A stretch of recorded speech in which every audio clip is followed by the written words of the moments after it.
गिरिडीह पहुंचे केंद्रीय मंत्री पशुपति कुमार पारस लोजपा के प्रदेश कार्य समिति की बैठक में शामिल हुए। राष्ट्रीय लोक जनशक्ति पार्टी के प्रदेश कार्य समिति की बैठक में शामिल होने के लिए केंद्रीय मंत्री पशुपति कुमार पारस गिरिडीह पहुंचे। इस दौरान गिरिडीह पहुंचने के बाद मंत्री पशुपति कुमार पारस का लोजपा कार्यकर्ताओं ने गर्मजोशी के साथ स्वागत किया। मंत्री पशुपति कुमार पारस के अलावा प्रदेश अध्यक्ष राजकुमार राज समेत कई नेता व कार्यकर्ता शामिल हुए। पत्रकारों से बात करते हुए मंत्री पशुपति पारस ने कहा कि आगामी लोकसभा चुनाव में लोजपा एनडीए के साथ मजबूती के साथ चुनाव लड़ेगी। उन्होंने कहा कि बीते दिनों जो पटना में विपक्षी दलों के नेताओं की बैठक हुई थी वह विपक्षी दलों का एक सपना है। कहा कि प्रधानमंत्री की कुर्सी फिलहाल अभी खाली नहीं है, इसलिए विपक्षी दलों के नेता जो सपना देख रहे हैं वह उनका सपना ही बनकर रह जाएगा। उन्होंने कहा कि एक कहावत है, एक अनार और 100 बीमार। ठीक उसी प्रकार प्रधानमंत्री बनने का ख्वाब जो लोग देख रहे हैं वो फिलहाल पूरा नहीं होने वाला है, क्योंकि तीसरी बार भी लगातार देश के यशस्वी प्रधानमंत्री नरेंद्र मोदी ही प्रधानमंत्री बनेंगे।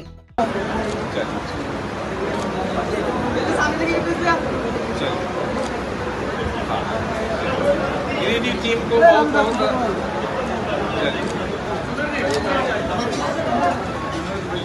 बहुत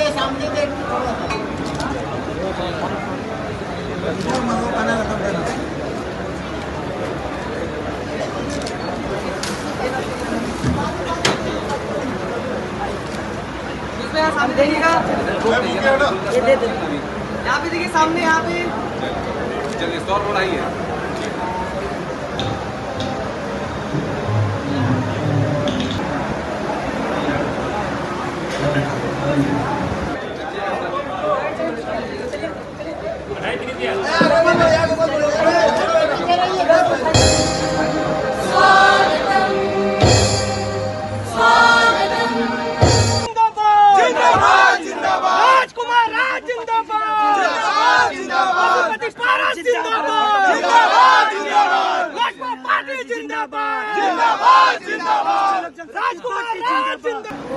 हमारे जो है रामजी सिंह जी जो हमारे पार्टी के अध्यक्ष श्री राजकुमार राज जी हैं और उनके नेतृत्व में पूरा झारखंड का संगठन चल रहा है। और आज खुशी की बात है कि मैं गिरिडीह में आया हूँ और पार्टी का स्टेट का सम्मेलन है और ये काफ़ी भविष्य के लिए अब 2024 का लोकसभा का चुनाव है। हमारी पार्टी और हम एनडीए गठबंधन के सहयोगी दल हैं और ईमानदार सहयोगी दल हैं। हम लोग बिहार से आते हैं, तो बिहार में जो हमारे पार्टी का संगठन है वही संगठन झारखंड में हमारे दल का है, शुरू से। और जब भी लोकसभा का चुनाव होगा हमारी पार्टी तन मन धन से हम लोग एनडीए गठबंधन को साथ देंगे। और जब आने वाले समय में जब विधानसभा का चुनाव होगा तो हमारी भागीदारी भी होगी, हमारे उम्मीदवार भी होंगे और एनडीए गठबंधन के तहत हमारी पार्टी चुनाव लड़ेगी। और आने वाले समय में जब भी एनडीए गठबंधन की सरकार बनेगी झारखंड में, हमारी पार्टी का भी इसमें सहभागिता रहेगा। लोजपा कितने सीटों में चुनाव लड़ेगी? लोकसभा कितने? लोकसभा नहीं, लोकसभा में हम लोग एनडीए गठबंधन के साथ कितने? परम आदरणीय नरेंद्र मोदी जी के नेतृत्व में पूरा देश में लोकसभा का चुनाव होगा। और 2024 में जो लोकसभा का चुनाव होगा उसमें एनडीए गठबंधन पूरी ताकत से हम लोग पूरे देश में चुनाव लड़ेंगे और 2/3 बहुमत एनडीए गठबंधन की केंद्र में सरकार बनेगी। परम आदरणीय श्री नरेंद्र मोदी जी के नेतृत्व में तीसरी बार देश के प्रधानमंत्री के रूप में नरेंद्र मोदी जी शपथ ग्रहण लेंगे। और हम एनडीए गठबंधन के साथ हैं, हम सहयोगी दल हैं और ईमानदार सहयोगी दल हैं। जब विधानसभा का चुनाव होगा, विधानसभा के चुनाव में हमारा डिमांड रहेगा एनडीए गठबंधन से हमारी पार्टी की भागीदारिता होगी, हमारे दल के लोग यहाँ उम्मीदवार होंगे और चुनाव जीत के जब सरकार बनेगी हम सरकार में भागीदारी होगी। कितने सीटों पर आप लोग कितने सीटों पर टिकेगा दावेदारी? भविष्य की बात ये भविष्य की बात है। जब विधानसभा का चुनाव होगा उस समय हम लोग बैठ के एनडीए गठबंधन के बड़े नेता है और हम लोग बैठ के तय करेंगे जिसका जहाँ हाथ बनेगा उस हिसाब से हमको चुनाव लड़ेंगे। लोकसभा का क्या स्थिति रहेगी? लोकसभा में आपको कहा भी कि 2/3 कांग्रेस से हमारी सरकार बनी ये लगे हुए हैं, हेमंत सोरेन तक यहाँ उनके साथ हैं।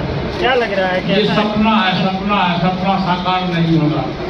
एक बात जान लीजिए, मैं बार बार कहता हूँ कि देश में पहली बार देश के प्रधानमंत्री ऐसे प्रधानमंत्री के रूप में हुए जो गरीब का, शोषित का, दलित का, पिछड़ा का, ऊंची जाति के जो गरीब लोग हैं सबके हिमायती और सबके हित की बात हमारे प्रधानमंत्री जी करते हैं। और आप देखे हुएगा आज से 1 सप्ताह पहले, 5-6 दिन पहले जब प्रदेश का कार्यक्रम उनका बना तो प्रदेश में जिस ढंग से स्वागत हुआ, मैं समझता हूँ कि आज तक 100 वर्ष के इतिहास में किसी हिंदुस्तान के प्रधानमंत्री का स्वागत उतना नहीं हुआ होगा जितना कि हमारे आदरणीय नरेंद्र मोदी जी का होगा।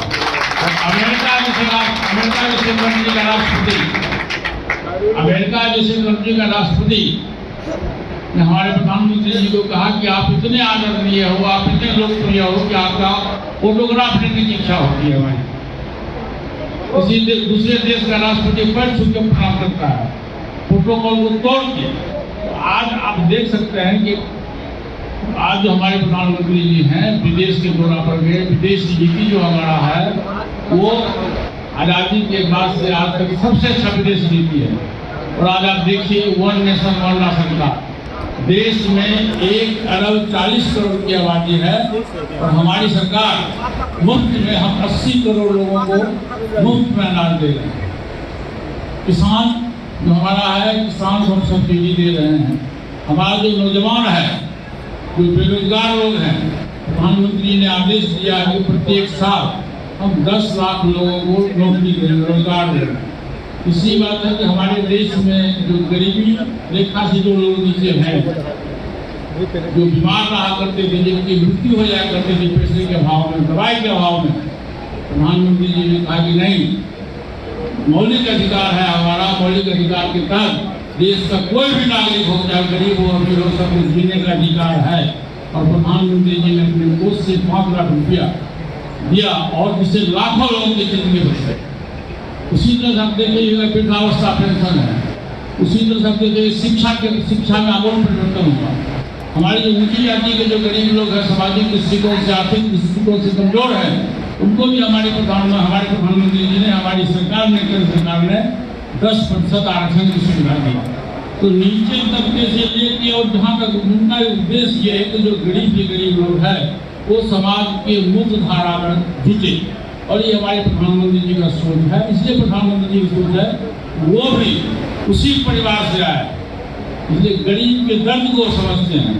और मैं समझता हूँ और मैं बार बार कहता हूँ, इस देश में 2024 का जो लोकसभा का चुनाव होगा, प्रधानमंत्री का चुनाव होगा, प्रधानमंत्री पद की कोई वैकेंसी नहीं है, पद खाली नहीं है।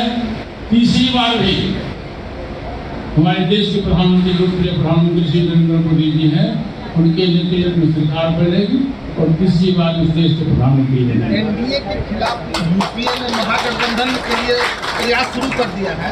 बिहार से ही प्रयास शुरू हुआ है। ठीक है, अच्छी बात है।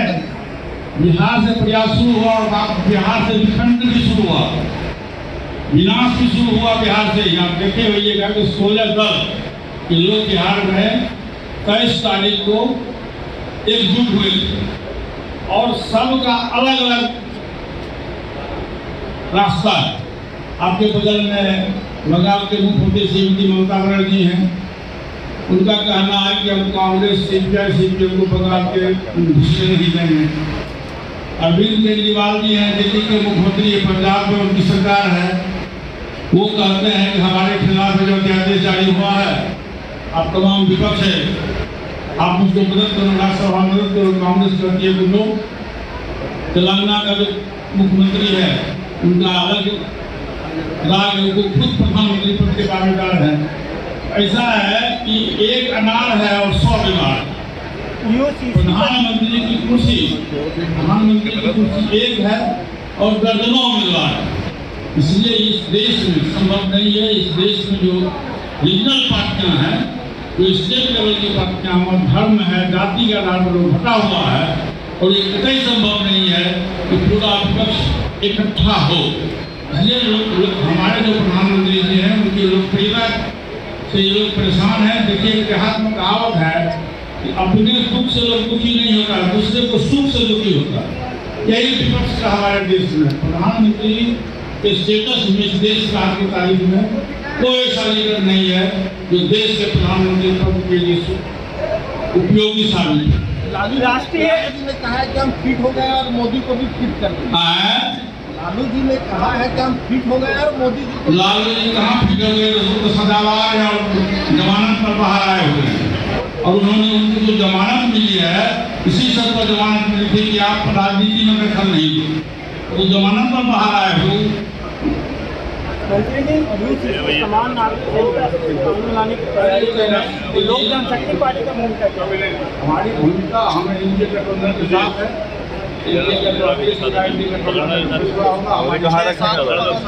मतलब समर्थन रहेगा लोक जनशक्ति 100% रहेगा।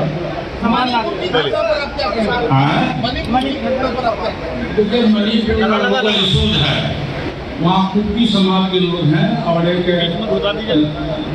मितई समाज के लोग हैं। मितई समाज की जनसंख्या अधिक है और कुकी समाज की जनसंख्या 28 से 30%। वो लोग आदिवासी का उन लोगों को रिजर्वेशन मिला हुआ। और ये जो समाज मितई समाज के लोग हैं, इन लोगों का आंदोलन है कि हमको इस आदिवासी में जोड़ा है। ये लोकल समस्या है और भारत सरकार इसके लिए काफी प्रयत्नशील है। और हमारे जो गृह मंत्री जी हैं 3 दिन तक 3 रात तक जाकर के वहाँ के लोगों को के बीच में जाके रहे और हमारे जो गृह राज्य मंत्री और 27 दिन तक वहाँ रहे। और अब का समय जो है बहुत बीत गया है, काफी कंट्रोल में है और हम उम्मीद करते हैं कि 1 सप्ताह के अंदर में वहाँ की समस्या का समाधान हो जाए। एक अंतिम सवाल मंत्री, हाल में लोकसभा चुनाव में कितने सीटों की भागीदारी रहेगी आपके और भाजपा की? हमारी पार्टी की भागीदारी रहेगी। हम जिस गठबंधन में है, बिहार में 40 लोकसभा सीट है। 40 सीट पर हम लोग इनके गठबंधन के साथ हैं। मिलकर ढंग से बिहार में 40 से 40 लोकसभा सीट